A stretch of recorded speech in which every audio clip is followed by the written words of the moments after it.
Salut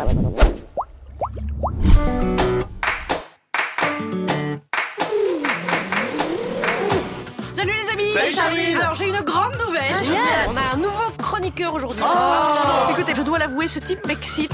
Toute l'année, il vend des chaises. Il est super sympa. Mais alors... Ah si! Oh, mais moi ça me débecte. Hein. Désolé. Franchement, il faut pas me chauffer. Non, mais c'est juste que la musique du générique est vraiment bien.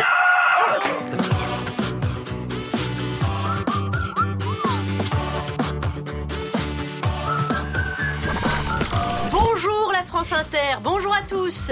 On le sait peu, mais il a traversé près de 20 pays pour poser des dos d'âne. Il aurait balancé des merguez au milieu des vignobles de Loire-Atlantique avec une photo de Jean-Jacques Bourdin collée dessus.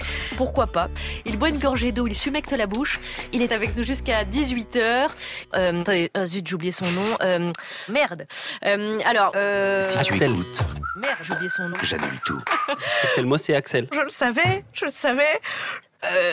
Vous voulez dire quelque chose peut-être déjà Oui, mais ils sont passés où tous les chroniqueurs là? Ils sont partis? Oui mon chéri, ça va être beaucoup plus cool. Ah d'accord. Mais du coup, mon billet sur la résistance bactérienne aux antibiotiques, la catastrophe sanitaire qui nous pend au nez dans les prochaines années, tout ça, je le fais seul Bah oui. avec vous. Justement, est-ce que vous comprenez bien qu'on en a rien à foutre, Rien à foutre. par exemple? Rien à foutre que d'ici 50 ans, tout le monde meurt dans un apocalypse de bactéries multirésistantes, pour lesquelles plus aucun antibiotique ne fonctionnera.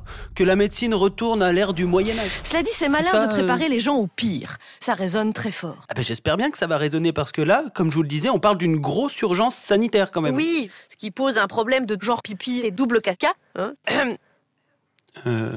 Bon, je peux m'expliquer au moins un petit peu ? Oui. La résistance des bactéries aux antibiotiques, c'est un truc connu depuis très longtemps, presque aussi longtemps que les antibiotiques eux-mêmes. Et c'est parfaitement naturel. Il s'agit d'une simple conséquence de l'évolution des bactéries face à un truc fait pour les tuer. Des mutations génétiques apparaissent dans le temps chez les espèces de bactéries. Certaines leur permettent par hasard de résister et de ne plus être tuées par des substances antibiotiques.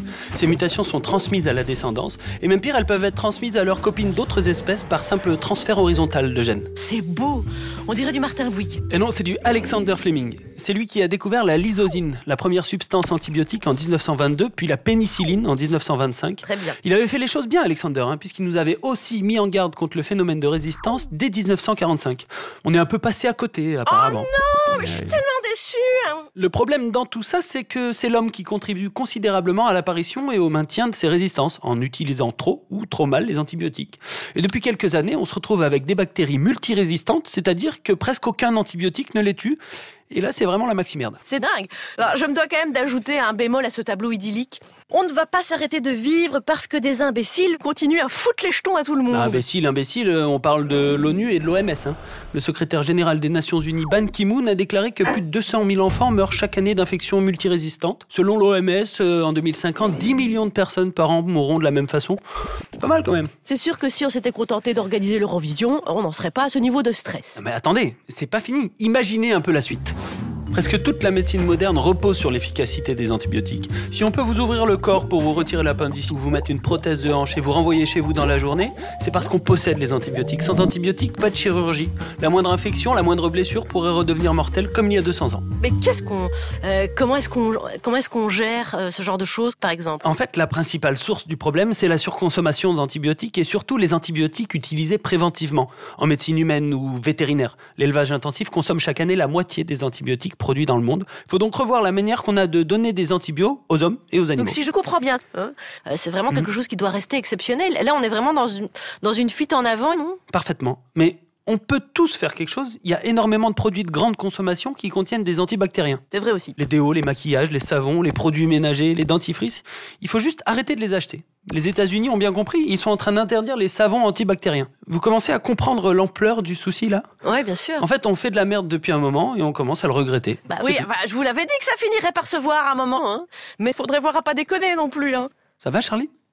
Je vous sens un petit peu troublé par ce qu'on se dit depuis tout à l'heure sur les bactéries. Vous savez, c'est parfois un peu difficile à regarder. Ah oui, ça va. Retournez pas le couteau dans la plaie, espèce de sadique. Mais faut pas vous mettre dans des états pareils, vous savez. On va sûrement trouver des solutions pour ces bactéries. Des nouveaux antibiotiques ou des champignons tueurs de bactéries. Ou des macrophages, vous savez ce que c'est des macrophages ? Charline, allez, c'est pas grave. Oh merde. Charline, allez. Charline.